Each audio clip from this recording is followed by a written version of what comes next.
In this video, we're going to talk about the VLOOKUP, and as it happens, also the HLOOKUP formulas. These formulas allow you to bring data from one table into another. In this case, we have different car models, and we have their manufacturers, their make, their type, other information as well. In this tab, we have the manufacturers of those cars and their country of origins. So what we want to do is make a column here that is country of origin, that brings in country of origin from this tab into the one we're in now. So I'm going to say country of origin, and I need to look up Acura over here. I need to find Japan. I wanted to say Japan here. I wanted to say, for Audi, I wanted to say Germany. That is basically what VLOOKUP will do for us. So we start typing VLOOKUP. Next, we have to define what we're looking up, which is the manufacturer. We click here. We put a comma. The next part is asking for the table array, what we're looking up from. We're looking up from here, from the car lookup tab. We're going to define this as the array using Shift and Control. Now you notice I put a little gray row here. I'm going to include that in my array definition. The reason I'm going to include that is if in the future I wanted to add more rows to this data set, if I don't include that, I can add as many rows as I want, but this data set will still only be defined up to row 123.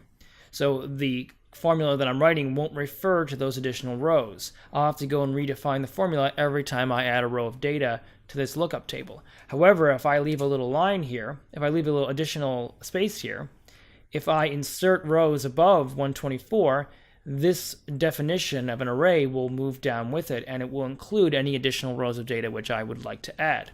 So that is just a good idea in general when you're defining table arrays in VLOOKUP formulas. Now the next thing you're going to almost invariably do with a VLOOKUP formula like this is you will need to lock the table array.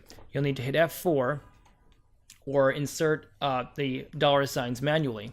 And what that will do is it will prevent this table array from moving around. And the other, it's kind of confusing because it's on two different tabs, but when you think about it, as it's going to look at these different, the different manufacturers in B3, if you don't lock this, the table array it looks up from will also move with the formula, which you do not want. You want it to always go from row 3 here to row 100 and I think it was 34 or whatever it was, to the bottom of this array, 124. So locking it prevents that from moving around. And the next thing we need is the column index. This is rather important. When it finds whatever you're looking for, let's say it finds Cadillac, the column index will tell it what to do from there. If I put a 1, it will literally return the first column, which is Cadillac, which is useless. What we want to do is return United States, the second column. So what we need is to put the number 2. The number 2 will indicate that it should find Cadillac, count 1, 2, and return this column.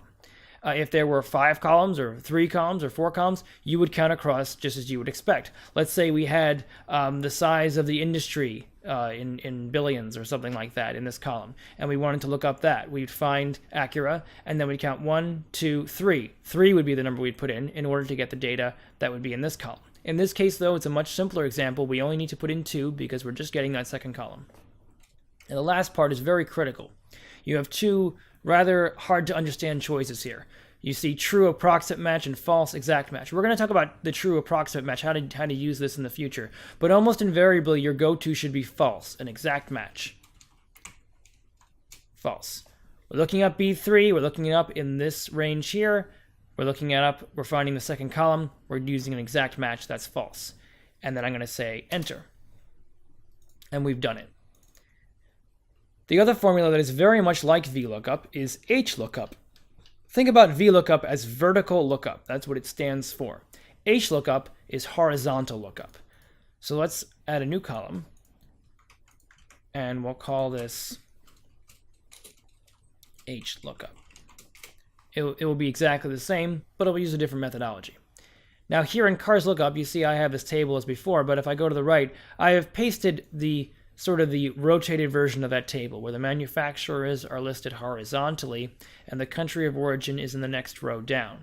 So HLOOKUP will basically work like VLOOKUP, except it will find Acura and it will count 1, 2. It will count down. It will find Audi and count down. It won't count across. It will count down.